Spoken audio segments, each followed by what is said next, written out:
And hello, everybody. Welcome back for another episode. If not now, when? Today, oh my goodness, I have such an honor to welcome our guest, Juan Ignacio, in the show with us today. If you don't know Juan, oh my goodness, Juan is first of all born and raised in this beautiful country, Costa Rica. He has extensive experience in the country development strategy, as well as in the investment, wealth management, and real estate development sectors, where he served as a general manager and director of expansion and marketing for Central America. He earned his bachelor degree from Cornell and MBA from Wharton. With that, everybody, I am just so excited. I'm such an honor to welcome Juan, and thank you so much, Juan, for joining us, and welcome to the show. Thank you so much, Wen. I'm really honored to be part of your show and to talk to your audience. And so I'm as thrilled as you are, and it's really an honor for me. And cheers from Pura Vida, Costa Rica. Incredible, Juan. So tell us, how did your journey begin? Well, I've always been very interested in economic development issues, on trying to get our country, our small country, Costa Rica, which is in the middle of Central America, to be a relevant part of this world, of this intensely competing world, and growing world, and full of challenges. I've always had the passion to try and contribute to my country's growth and development. So I was raised here in Costa Rica. I went to an American school where I learned my English and had the chance to go to school in the States. So I did my undergrad at Cornell University, and then worked for consulting in KPMG for a couple of years, both here in Costa Rica and Guatemala. And then went to Wharton for my MBA, which I initially did it in finance. But then I got a minor also in public policy. And that minor in public policy really confirmed my ambition that I should dedicate my life to try and raise the profile of our country competitiveness here in Costa Rica. Why is that important for you, Juan? I've tried to do activities all around that subject, and I'm very happy and very pleased what we've done. And here we are. When we feel very, very proud and excited. So yeah, it's all about creating talent in this country. Generating the best jobs for our citizens. And try to raise as much the quality of life, and the standards of living of Costa Ricans. That's basically my motto and my mission. Yeah.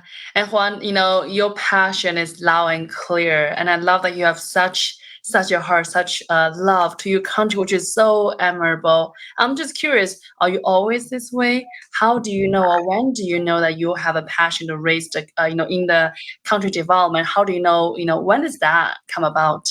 It's very interesting. When I think it comes from the family. It comes from my family. I come from a political family. My great grandfather was president of Congress in this country in the 1930s. Wow. My grandfather was president of the central bank in the 1960s. And my maternal uncle, the brother of my mother, has been president of Costa Rica twice.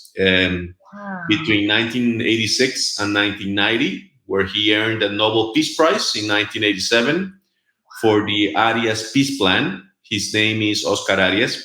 And then he ran again for president in 2006 to 2010, and he was president a second time.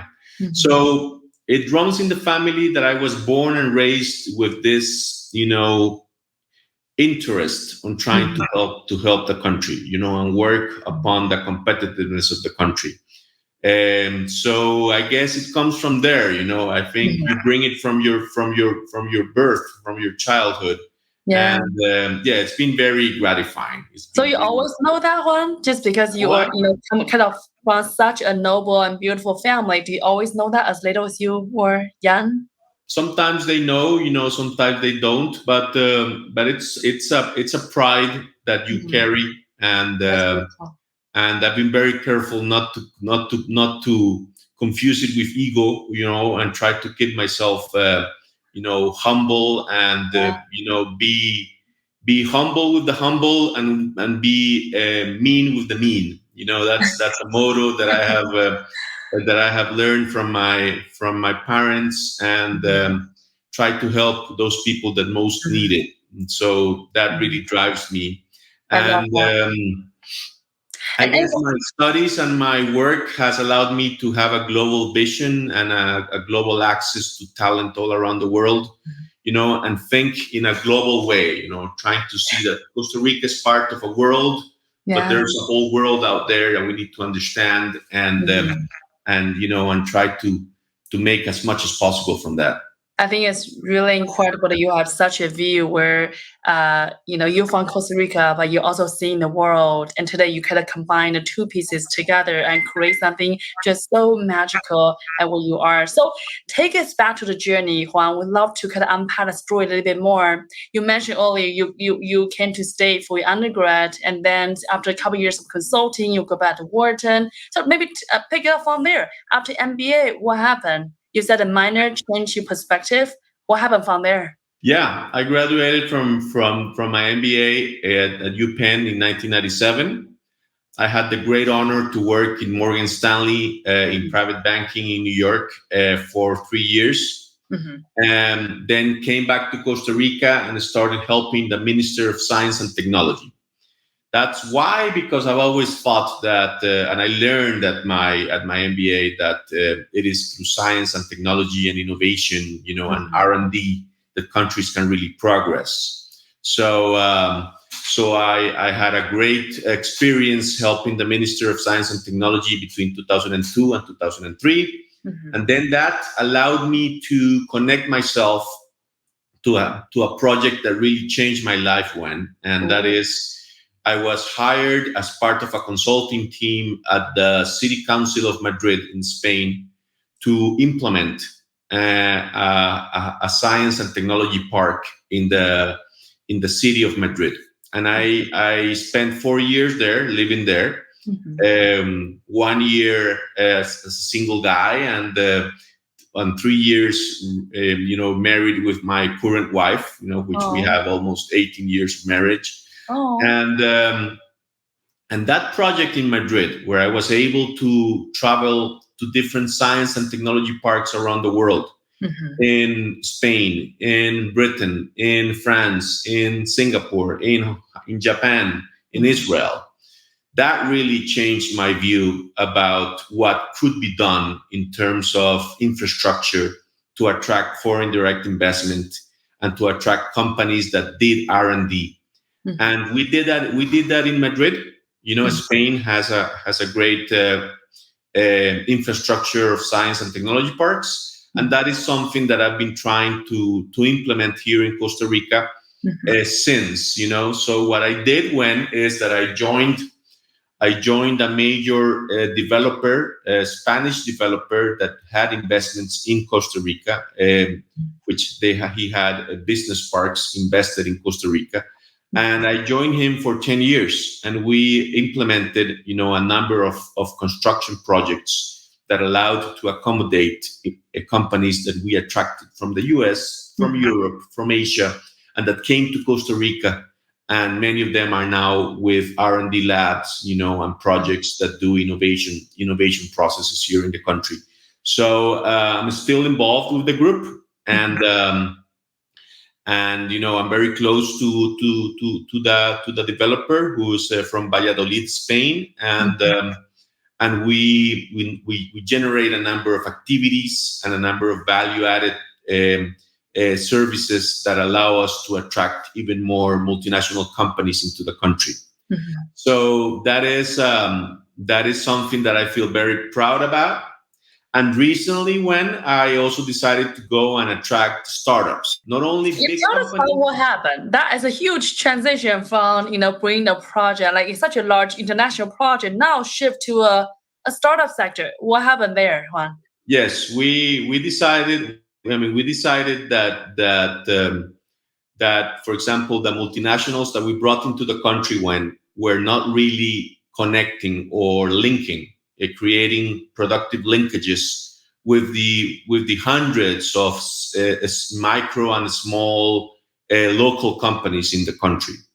And thus we had a big task there. We needed for the multinationals, to kind of link themselves and create benefits, by having small and micro local companies as suppliers. And the way to do that, we realized, was to start attracting startups from all over the world who were knowledge intensive and who brought a number of transfer of technology mechanisms and transfer of knowledge, and they could work with the local SMEs so that the whole value chain of certain sectors could be of higher value in the country, and so that multinationals could work along with local suppliers who were in joint ventures with these international startups. So we started to do that, and it's been a fascinating journey. It's been fascinating. Tell us more about that. How was it difficult? Was it easy? It's a whole process. It's an ongoing process. So, for example, we work with an Israeli company, who's a small company based in Tel Aviv, and they have a software who's based on artificial intelligence to try and create courses to help students pass certain standardized tests, such as GRE, GMAT, or public high school tests, and that kind of software has been implemented, for example, in our Ministry of Education, and it's been implemented in schools here all over Costa Rica, so that students can better prepare for these exams. So we're kind of helping with all of these transfer of technology and knowledge that all of these international wonderful SMEs have, and that, for example, countries like Israel, like Britain, like Japan, like France, like Spain can offer to the world, and of course the US, and so we've been working recently a lot with small companies, with startups, trying to create specific objectives in the country, and trying also to form joint ventures with local companies, so that our local, let's say,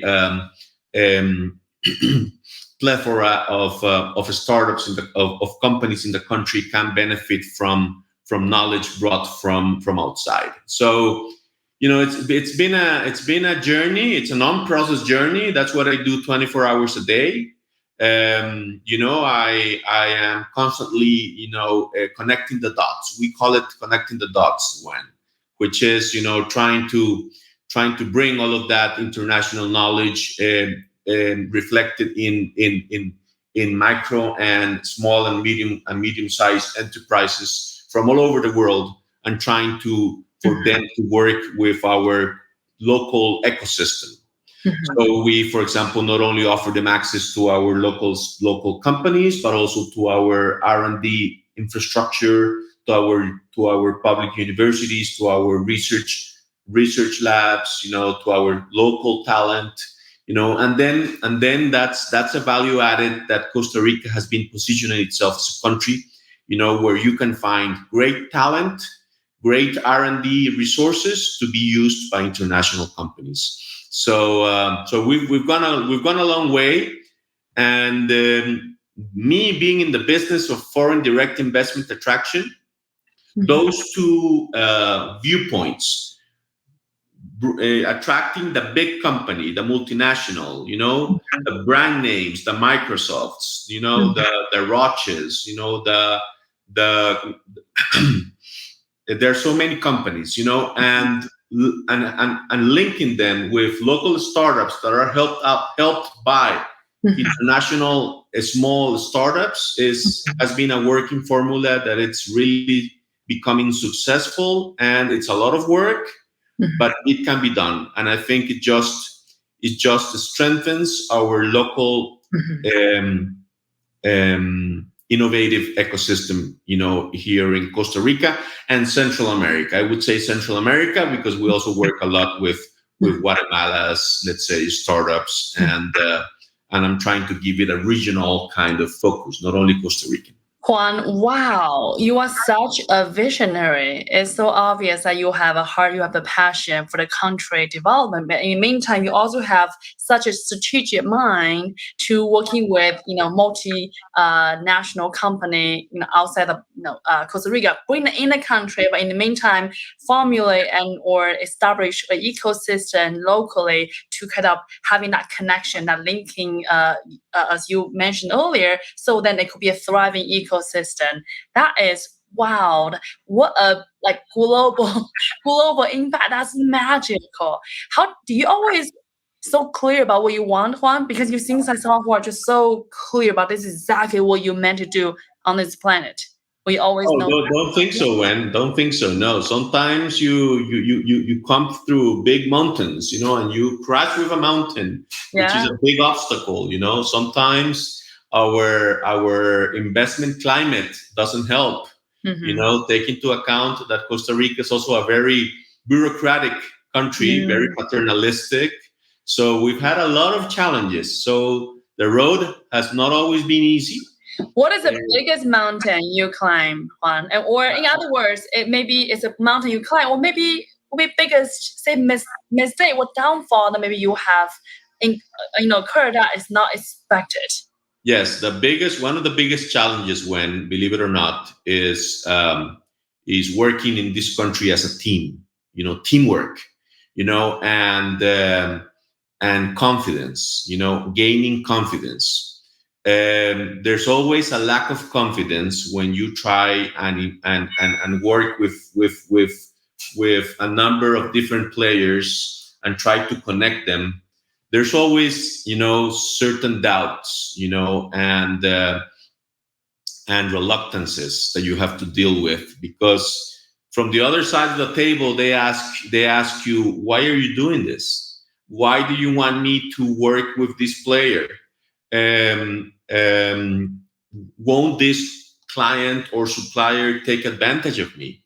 So there's a whole lack of trust, which is, I think, is common a lot in Latin America, not only in Central America, that we have to deal with.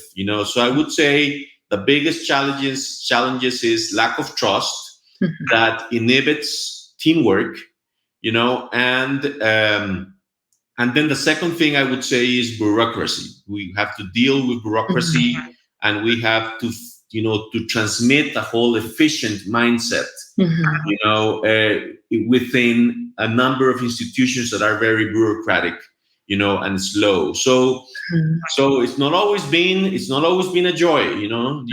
There's a lot of challenges to be worked upon. There's a lot of of obstacles that we have had to face.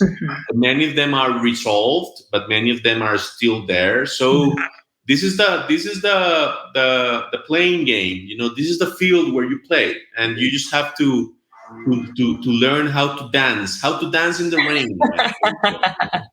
Very important. How to dance. Well said, Juan. And first of all, I think it's just such a admirable and inspirational, about, how you really set up to conquer this big mountain. You choose to climb the highest mountain, and therefore, of course, not surprisingly, there are roadblocks along the way that, make a journey even more exciting, more challenging, and more fun.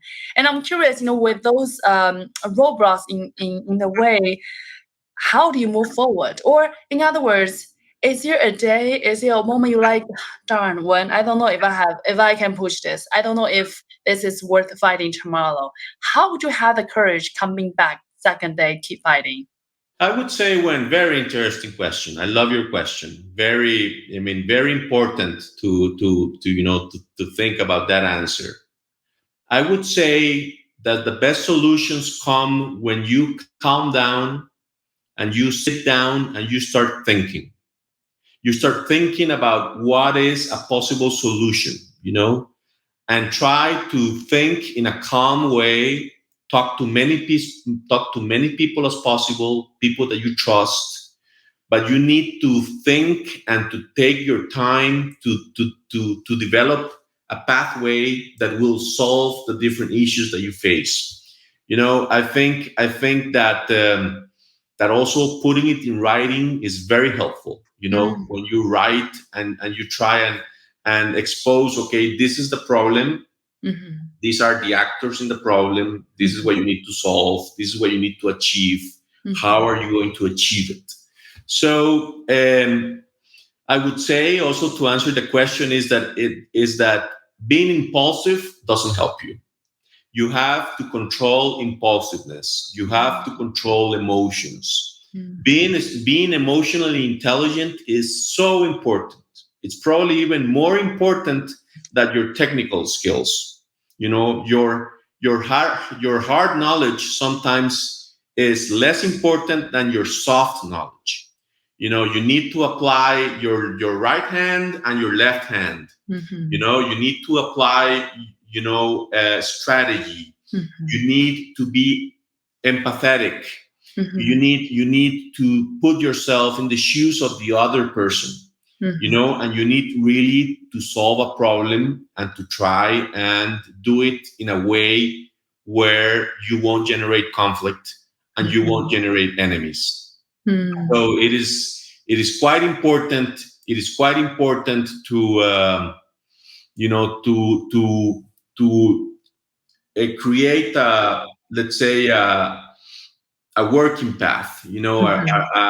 a route, a Mhm. plan of how are you going to work around obstacles, around Mhm. problems, and you just have to think a lot and try to be around great, minded people, that are really giving you value added. So I would say when that is the way that you kind of face difficult issues, because you will definitely face them. Yeah. Um, when you bring into the country companies that generate hundreds of employment, you need to solve their problems. You need to be Mhm. efficient, competitive. But also with startups, you also need to generate that confidence, that Mhm. trust. They need to you need to convince them that they can trust in you. And Mhm. generating trust is something that takes a while, Mhm. and it's very easy to lose when, if you make a mistake, if you just go the wrong way on an emotional issue, for example, you can Mhm. certainly lose a Mhm. lot of the road that you have traveled, in seconds. So, Mhm. so you always have to be very careful and try to be as calm as possible. I would advise meditation. I would advise exercise. I would advise a great relationship with your family, with your spouse, with your Mhm. children. I would Mhm. advise to value your family unit. Mhm. Some of the best advices come from your kids, and they come from your spouse, or they Yeah. come from your sister and your parents. Mhm. They're the ones that really love you, and they are the ones that give you the best advice. But Mhm. certainly, yes, it is a challenge. When it is not easy. And at the end of the day, you're basically working to create to Mhm. create a better business environment for a country. Mhm. And sometimes you need to sacrifice your personal benefit and try Mhm.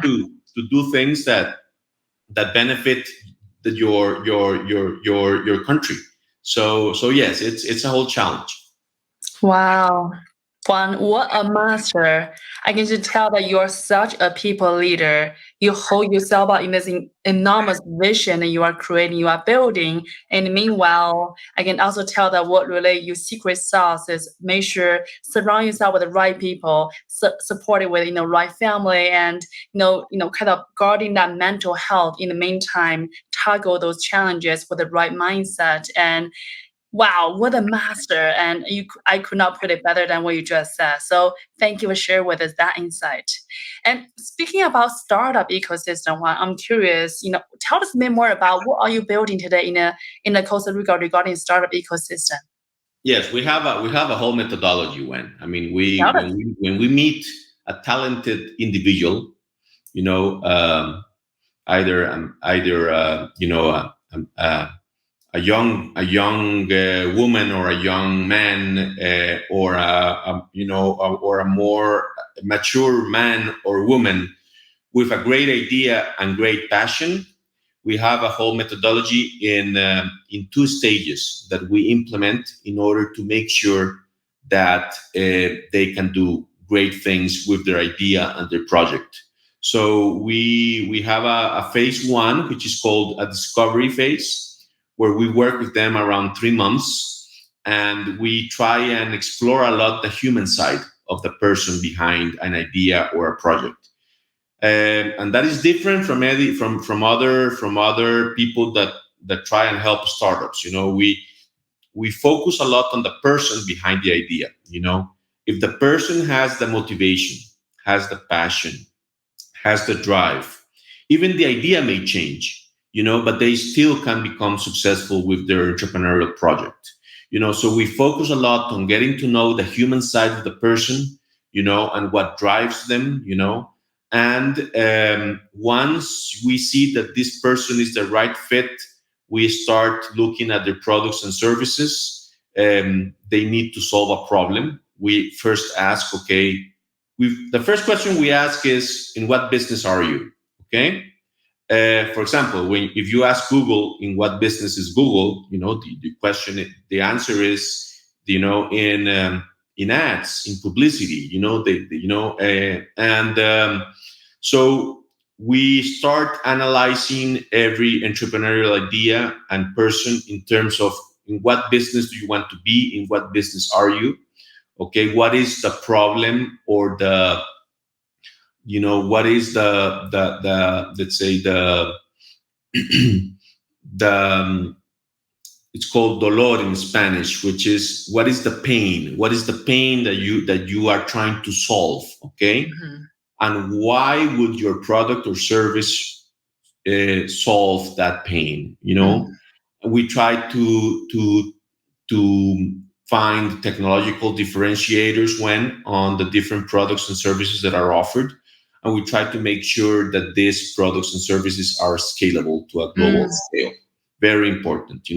So we are very demand driven. We always ask the entrepreneur, is your product or services really being demanded, or you're just trying to sell them? Okay, there's a whole difference. Okay, and those demand driven products and services, if that demand is solid and it's global and it really solves a problem, then we have a hit. We have a good match. So yes, we have a whole process, and this process is implemented through our startup company called CI Hubs, Creating Innovation Hubs, which is part of the most renowned tech incubator in Costa Rica called Parquetech. So yes, I mean, we have a whole methodology, and we have worked with over 1,200 entrepreneurs. Wow. And so we have seen everything. We have seen from the enthusiastic, driven person, who becomes a success, to the enthusiastic, driven person that is enthusiastic because of the wrong reasons, and suddenly their enthusiasm fades away. We have seen it everything, and it's important in this business and in this journey to learn to say no, and to learn to identify when do you want to really help a person, or help an idea to move it forward. So yes, it's a very challenging job. It's a very noble job. It fits a purpose for us, which is very important, which is to help people, to be of service to society. I mean, we value a lot being of service to society, especially in Costa Rica, where we're a small society. So for us, that is important. Yeah, and I'm very happy to share this with you, because it moves us. Yeah. And for example, right now we have the challenge, okay, today, or in this week, Okay, we are creating a couple of events that are going to be given to a physical audience of around 200 people. You know, and trying to learn. Okay, how can the country be more competitive? You know, in the shared services sector. You know, in the financial and corporate services sector, for example, where we attract a lot of companies. How can we link that sector where a lot of multinationals come into Costa Rica? You know, Procter and Gamble, Intel, Roche, as I told you, Hakoda, from all over the world. You know, Akamai, Accenture. You know, all of these companies come and they work with local human talent, but we need to become even more competitive on that talent, trying to develop the best services for the multiple clients of all of these multinationals around the world. Okay, so how can we involve more local talent? How can we prepare them? How can we make them be part of all of these value chains of services? So yeah, that's our day to day, and we are very excited to be in this business of the foreign direct investment attraction, both from the multinational level and from the startup level. So we're very happy to be doing that. I love what you are up to, Juan. Is so incredible. Think about, first of all, you coming from a place of love, the passion, the services. Make sure bring out the country collectively from economic, from deployment perspective. But meanwhile, you also deploy that investment from the multi corporate level as well as the local startup level, and make sure the entire system remained flow, remain connected, and you are in charge of such a big flow of the picture, which is wow. I imagine you are like this orchestra, what do you call it, the director, and you are in front directing the beautiful music, and there are hundreds of musicians behind the scene to be part of the music that you're producing, which is quite a masterpiece, to say the least. So thank you for sharing that, Juan. And I'm curious, Juan, today you come a long journey, right? We share about how you are always have this heart to, bring the support for the country. And today you have done it all and you have come a long way. I'm curious, what is your definition for success? And with that, do you think you are successful today? Oof, your questions are amazing, Wen. Let me tell you, awesome questions. I think to be successful, first you need to be happy. You need to be happy, and to be happy, you need to have a balance in your life. You need to live for others, not only for yourself. You need to have your loved ones very close. And you also need to be loved. I mean, love is the solution for everything. John Lennon said it in a very nice way, 40 years ago. All you need is love. And so you need to be happy. You need to be confident. You need to be, you need to have a life project. If you don't have a life project, your life is just dull and meaningless. What's your life project? And my life project is to create of Costa Rica a first world country. That's my life project. To become of Costa Rica an Israel of startups. And a startup nation. And people tell me, "Hey, Juan, that's a great noble purpose, but I mean, do you make money with that?" I think at the end, when money comes at the end, money comes later. Money is not the thing that should drive you. And I think that if you feel proud of what you do, if you feel that you are a good ambassador of your country, that's great. I mean, your purpose is to serve. Your purpose is to help others. I personally come not only from a political family, but from a family that's well off economically. So I've had the opportunity to really not prioritize on money, but prioritize on the objectives of what we want to do. So it's important to have that commitment and to have that clarity, that clarity of vision. Your vision of where you want to go has to be clear. If you have that, then you will be plenty. You will be absolutely plenty. And you will be able to to teach courses on wellness, and to transmit this joy of living to other people. The journey is not always sweet, it is not always sweet. There's always obstacles. There's always people, that may not want you to be successful, but that's part of life. You never said life was easy, but if you have a clear vision, if you have a stability in your life, if you have the maturity of having passed and transferred between phases of your life, if you have a stable personality, where you can control anxiety, and control your bad thoughts. Every one of us has bad thoughts, but I think you need to have that peace of mind, and you need to have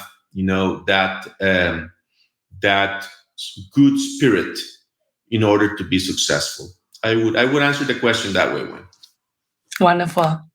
Juan, with that, what inspired you today? What inspires me today?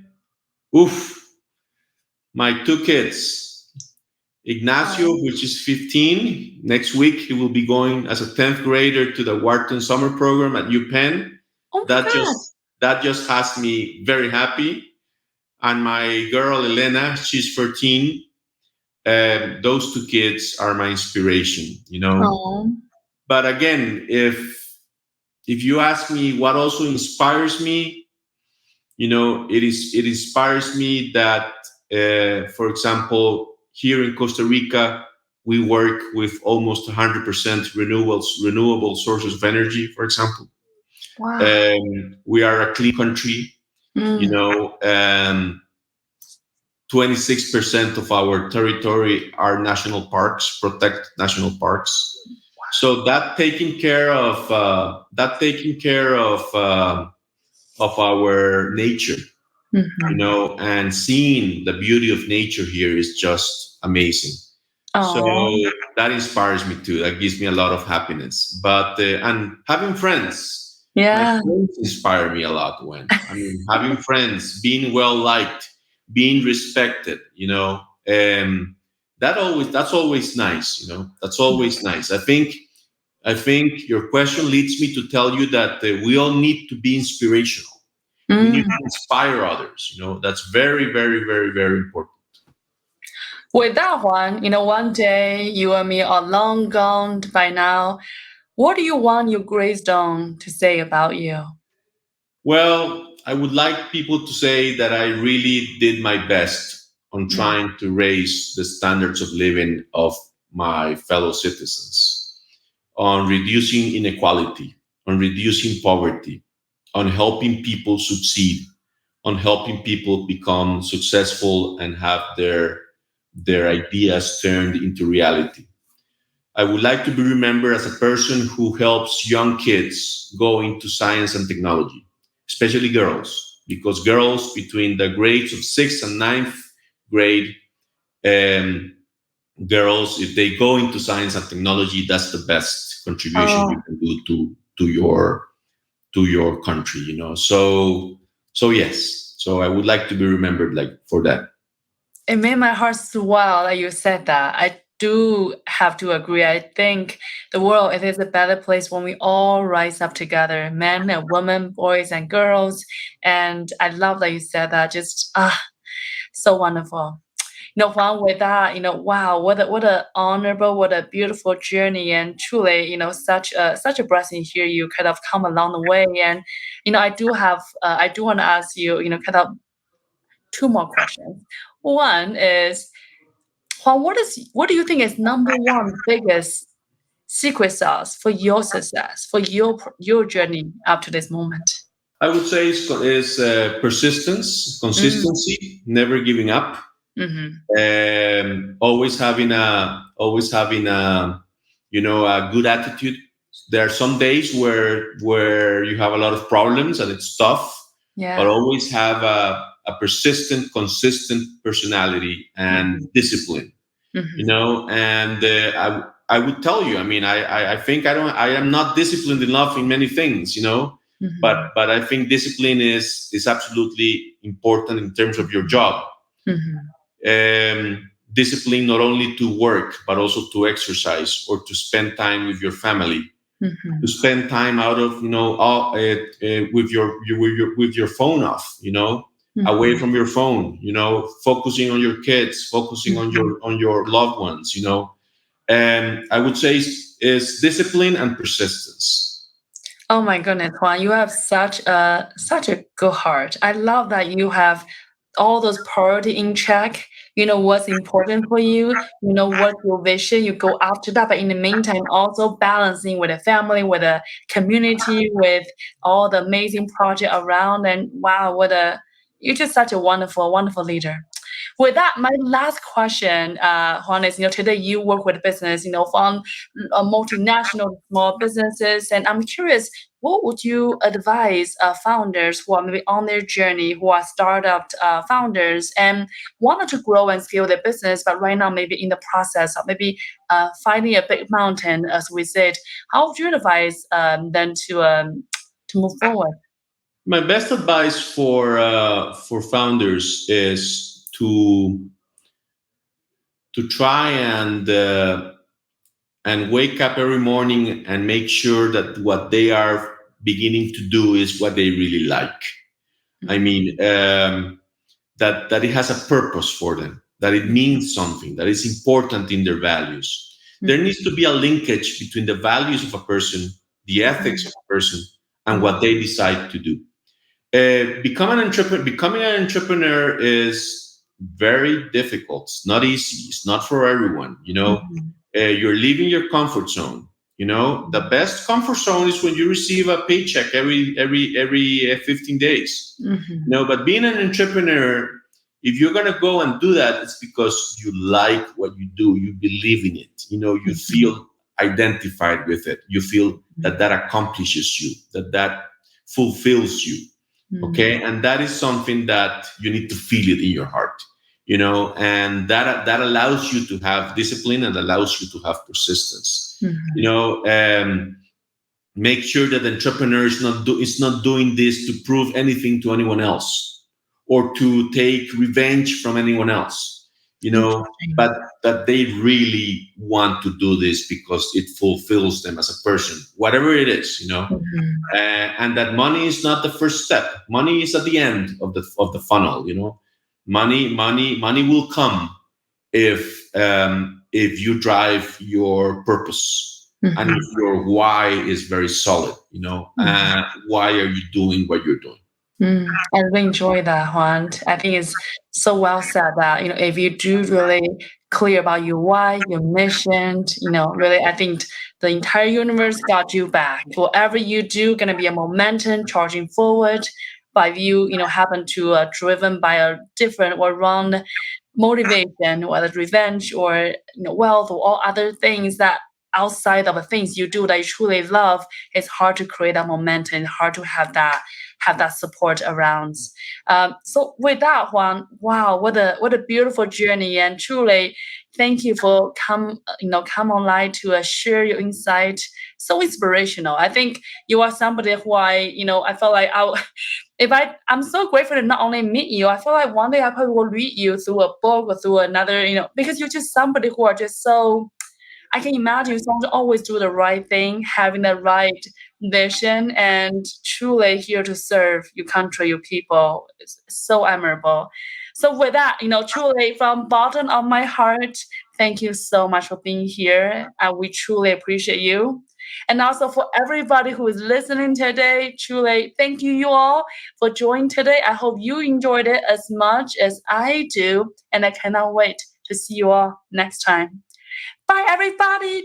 Thank you, Ciao. Wen. Thank you so much for the opportunity. Great to be here.